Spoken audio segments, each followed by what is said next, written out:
watch and learn.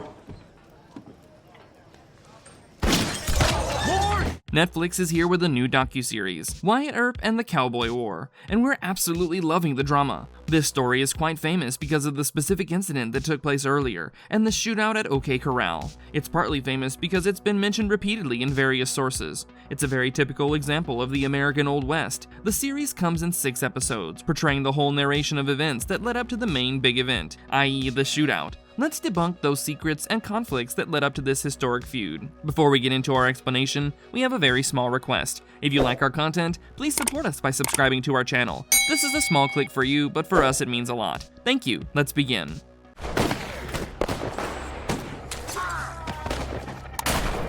Who are Ike Clanton and Wyatt Earp? Joseph Isaac Clanton, popularly known as Ike Clanton, was born in 1816 in Callaway County, Missouri, United States. An American, he had 6 other siblings in the sharing of his parents. He was popular for being associated with the Cowboys. Unlike the movies wherein cowboys are portrayed in a positive light, Ike Clanton was initially involved in cattle rustling. He was an influential leader of the Cowboys group and used to deal in animals in Arizona. He practiced loyalty and keeping his word with his other gangster members. Things turned bad for him when a robbery of a silver stagecoach took place in Tombstone, and one of the gangster members gave up the name of the other. One thing led to another, and Ike Clanton ended up in trouble with the lawmen, i.e. the Earp brothers. That led to the infamous OK Corral gunfight. Talking about Wyatt Earp, he's one of the 3 brothers among the Earp brothers. Born in 1848 in Monmouth, Illinois, US, he's prominently known for his involvement in the OK Corral gunfight against the Cowboys. His brother, Virgil Earp, was actually the main deputy U.S. Marshal and Tombstone City Marshal. Virgil was definitely more experienced than Wyatt. His best friend, Doc Holliday, also played an important role in his life, and they both played the role of assistant to Virgil in his operations. The gunfight eventually happened due to the constant threats by Ike Clanton, given their conflict of interests. Reason behind the shootout at the OK Corral. The series takes us to the deserts of Arizona and a town named Tombstone. It's March 1881, and we begin to get an idea of the whereabouts of the town. Tombstone wasn't as underdeveloped as we assumed, given the idea behind the series. It's a developed town, primarily populated by rich people. Rich people deal in silver and earn major profits. There was a silver deposit in the mountains near the town. People started putting up mines and started to sell this silver with huge profit margins. But there was an issue. The transportation of this silver was done using stagecoaches. You know, the ones that usually show in all the movies and shows. They were exceptionally vulnerable to theft and looting since there weren't any proper roads or railways to aid the commutation of this precious metal. On the other hand, influencing the town and its activities were a group of men called the Cowboys. They were the gang, which was led by Ike Clanton. He became rich by stealing cattle all the way from Mexico and selling them in Arizona. The primary cause of this was the urgent need for animals in the area due to a disease. Their history had made them quite relevant in the town and amongst the townspeople.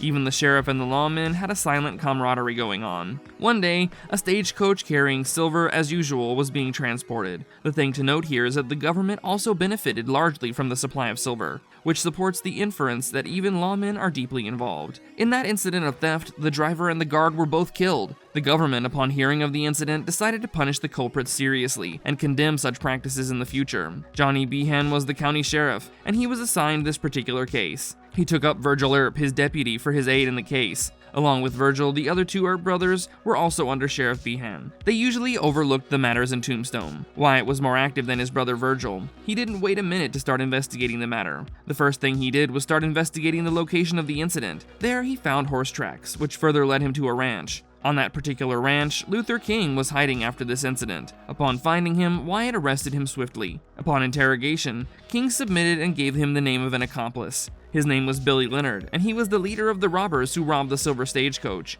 But in particular, they were all members of the Cowboys. After gathering all these facts, Wyatt knocked on Ike Clanton and tried to interrogate him, but his efforts went in vain, as Ike didn't compromise. Ike was a major believer in beliefs and customs. He practiced the custom of never letting another member's name out, no matter what. Ike Clanton didn't really have any part in the whole stagecoach robbery incident, but Luther, who was released later, faced an untimely death. A planned public hanging was his fate for delivering a fellow member's name to the police. But the show didn't stop there with its twists and turns. Ike had a change of heart. He forgot all about his beliefs and customs when an offer came in. The offer came in from Wyatt Earp for a total of $6,000. Earp encashed Ike's greed and played his cards in his own favor. He asked Ike for Leonard's location in return for a lump sum of $6,000. Clanton readily agreed, as Earp expected, but things didn't turn in favor of Clanton at all. He informed Earp of Leonard's whereabouts, but as soon as Earp got there, Leonard and all of his gang were found dead. This put Clanton in a sticky situation. On one hand, he's broken the code of cowboys by working with a sheriff and delivering the name of a fellow cowboy.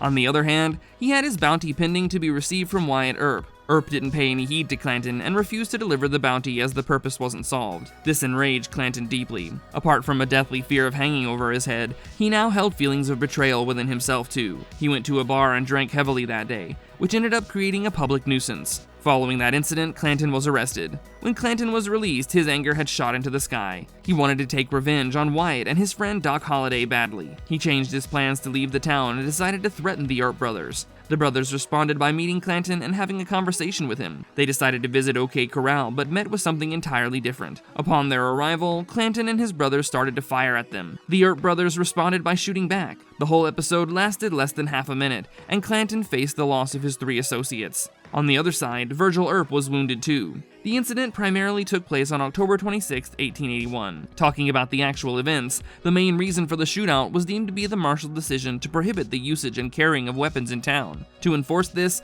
lawmen decided to disarm the cowboys. At the shootout amongst the cowboys, 5 members were present: Billy Claiborne, brothers Ike and Billy Clanton, and brothers Tom and Frank McLaury. The gunfight gained popularity mainly when Stuart Lake published his book, Wyatt Earp, Frontier Marshal, in 1931. This was 2 years after Wyatt Earp's death. One major fact about the incident was the location. Though the shootout was notoriously famous for taking place at the OK Corral, the shootout actually happened a bit away from OK Corral's back entrance. It was in a narrow lane, beside C.S. Fly's photography studio on Fremont Street. The shootout, however, didn't settle the fumes by itself. It actually solidified the feud and led to even more grave animosity between the Cowboys and the Earp brothers.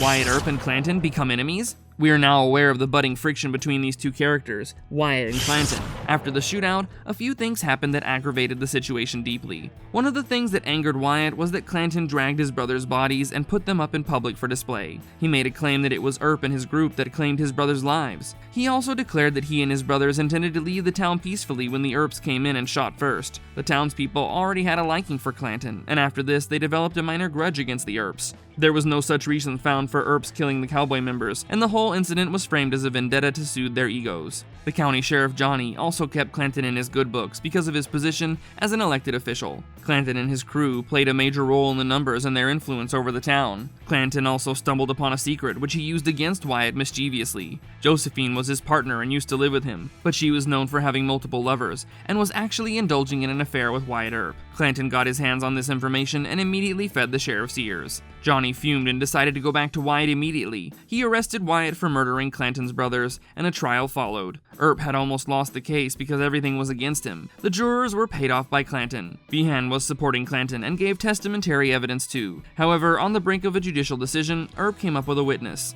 The witness told the court that it was Clanton's crew who opened fire first, and the case closed and Earp was set free. Clanton still didn't want to give up and went to get back at Earp. However, things were getting more complicated by now. There was an usher of politics in the USA that was influencing and being influenced by the whole Tombstone dynamic. The whole crowd was divided into 2 segments. One that supported the old traditional way of things, and the other that held a more liberal and democratic approach. Both segments took a southern and northern state stance respectively. The southern states sided with Ike Clanton, unlike the northern states, which wanted a proper capitalist economy. At that time, industrialist J.P. Morgan got involved in the feud. He had decided to build more railroads in the USA under the scheme of expanding his business. He got Baron Rothschild to invest in his business. However, the investment came with prerequisites. Baron didn't want to be involved in any sort of violence or unrest, so J.P. Morgan took up his mediating shoes and tried to sort out the whole drama happening between Earp and Clanton. He went to the extreme of offering bounties to catch the offenders and peace disruptors.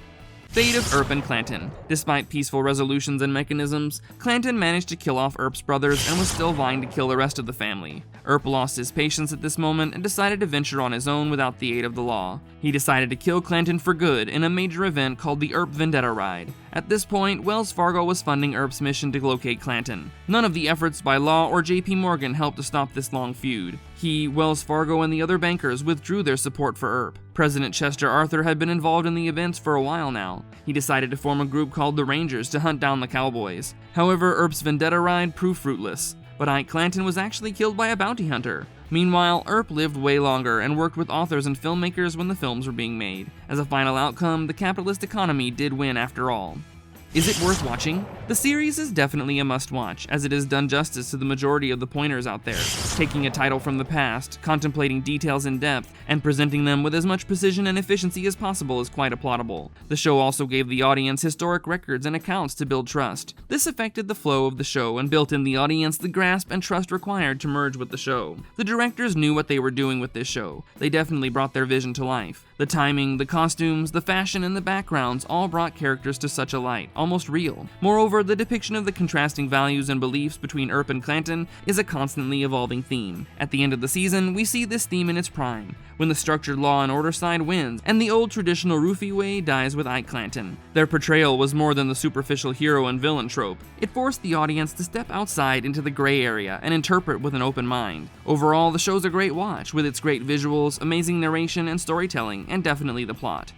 Marvelous verdict. The Ike Clanton and Wyatt Earp conflict is definitely one to be aware of. Their feud, which started off with something quite basic, extended to their lifetimes, even if not literally. The show is quite great to watch, with all its interesting elements, music, and tones. The depiction of American Old West drama was quite successful through this show. It was an interesting take to watch the Cowboys up close, but with a less desired fate. And if you liked our content, don't forget to leave a like and subscribe to us if you haven't already. Have a good one and be safe. Thanks, everyone! Your brother's a scum of the earth, sons of a whore.